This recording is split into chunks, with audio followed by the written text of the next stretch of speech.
Mukhang nagkasundo si US President Donald Trump sa Iran, bagay na ayaw ng Israel. Galit ngayong araw si punong ministro ng Israel Benjamin Netanyahu at binatikos niya si Donald Trump dahil sa konsesyon sa Iran.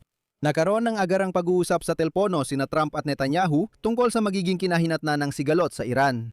Ayon sa opisina ni Netanyahu, naging tensyonado ang pag-uusap ng mga politiko at lumitaw ang kanilang magkaibang pananaw sa susunod na hakbang sa digmaan sa gitnang silangan. Si Netanyahu ay pabor sa mas agresibong paraan laban sa Tehran, habang ang White House ay patuloy na naghahanap ng diplomatikong solusyon sa sitwasyon. Sa huli, ayon sa ulat ng ahensyang Axios, galit na galit si Netanyahu dahil pumayag pa rin si Trump sa kasunduan ng Qatar at Pakistan. Sa totoo lang, tila binaliwala nila ang opinyon ng iba ayon sa kanilang sinabi, kaya ano nga ba ang pangunahing hindi pagkakasundo? Tara, pag-usapan natin ito. Ako si Alexei Pichi at pag-usapan natin ang paksang ito mga kaibigan bago tayo magsimula. Hinihiling ko sa inyo, mag-subscribe kayo sa YouTube channel na ito, i-like ninyo ang episode na ito at mag-iwan ng kahit anong komento sa ilalim ng video at mag-subscribe din kayo sa aking Telegram channel, Pichi News. Nasa description ng video ang link, pati mga aksyon at balita tungkol sa digmaan habang sila'y lumalapit. Makikita ang link sa video description kung saan kami naglalatala ng agarang balita habang dumarating ang mga ito.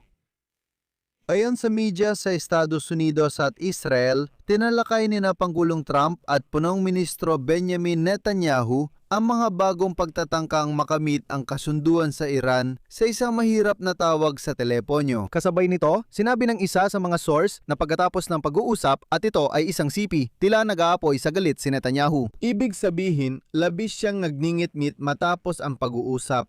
Idadagdag ko rin dito, sa parehong oras, lumabas ang balita na inutusan ng pinakamataas na lider ng Iran na si Mojtaba Khamenei ang mga negosyador ng Iran na huwag kailanman pumayag na ilabas ang enriched uranium mula sa Iran. Ibig sabihin, inutusan niya na dapat manatili ang uranium na ito sa teritoryo ng Iran kahit na paalala ko, si Trump ay talagang iginigiit ang kabaligtaran. Ipinilit niyang ibigay ito sa mga Amerikano.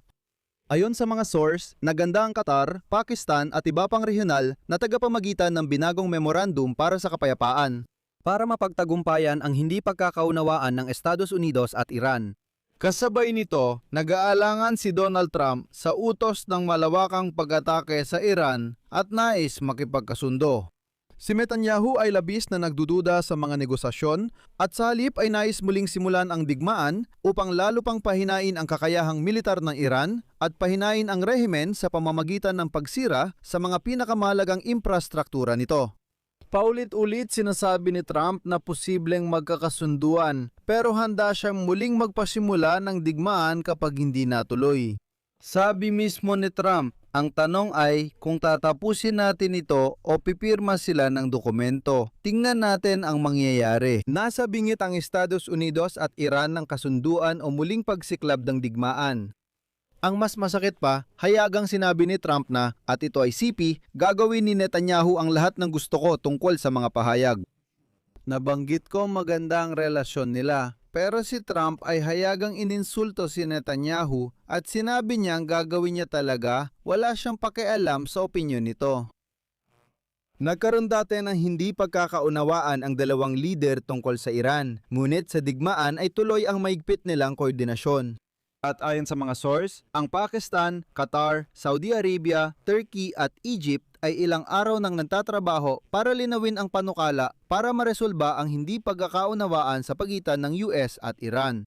Ayon sa dalawang Arabong opisyal at isang Israeli na source, kamakailan ay nagharap ang Qatar ng bagong panukalang pangkapayapaan sa US at Iran. Ayon sa isang Arabong opisyal, nagpadala ang Qatar ng delegasyon sa Tehran ngayong linggo para talakayin sa mga Iranian ang bagong draft ng kasunduan.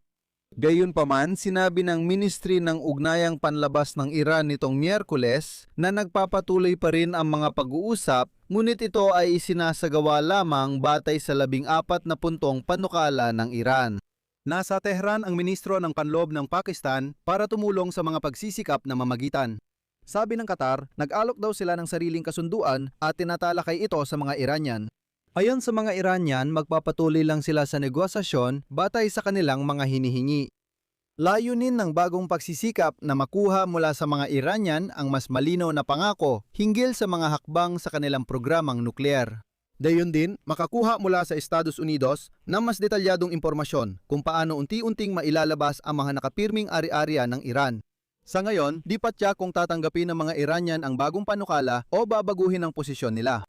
Sa Qatar, sinabi nila at ito ay isang sipi. Tulad ng nasabi na noon, sinuportahan at patuloy na sinusuportahan ng Qatar ang mga pagsisikap ng Pakistan na mamagitan. Patuloy naming itinataguyod ang pagpapahupa ng sigalot para sa kapakanan ng rehiyon at mga tao. Matapos ang pagsisikap ng Qatar na ayusin ang dialogo sa pagitan ng Tehran at Washington, Si Donald Trump ay nagkaroon ng mahaba at komplikadong pag-uusap sa telepono kay Netanyahu. Sinabi ni Donald Trump kay Netanyahu na may mga tagapamagitan na gumagawa ng memorandum ng mga intensyon. Lalagdaan ng Estados Unidos at Iran ang memorandum para sa formal na pagtigil ng bigmaan at magsisimula ang 30 araw na negosasyon. tungkol ito sa programang nuklear ng Iran at pagbubukas ng kipot ng Hormuz. Uulitin ko, hindi ito kasunduang pangkapayapaan o pangtatapos ng digmaan. Ito ay isang memorandum ng mga intensyon para lang maitala na, sige, sa yugtong ito, hindi muna tayo bubomba ng kahit sino. Sa loob ng 30 araw, sisimulan ang diretsong proseso ng negosasyon.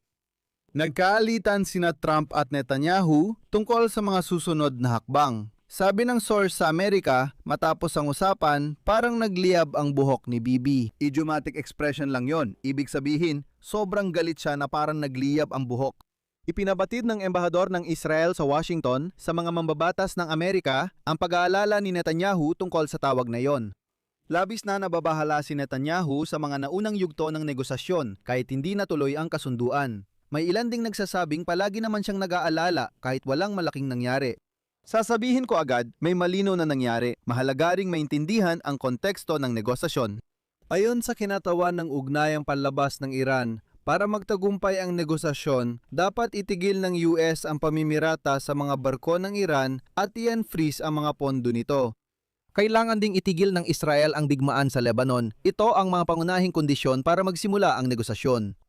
Sabi ni Trump, posibleng muling sumiklab agad ang digmaan kung hindi makuha ang tamang sagot, pero bibigyan pa niya ng ilang araw ang negosasyon. Pero, palatandaan ito na mukhang handa si Trump na makipagkasundo sa Iran na hindi talaga gusto ng Israel at malinaw na malinaw ito.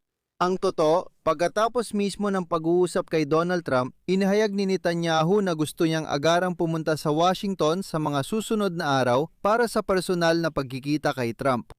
At ito ay nagpapahiwatig na gusto ni Netanyahu na personal na kumbinsihin si Trump na huwag talagang magkamali. Dito ako maglalagay ng 3 tuldok. Isulat ninyo ang inyong opinyon at mga konklusyon sa mga komento sa ilalim ng episode na ito. Mag-subscribe sa channel, pindutin ang kampanilya at huwag kalimutang mag-like. Yun lang po, ingatan ninyo ang inyong sarili. Paalam sa lahat.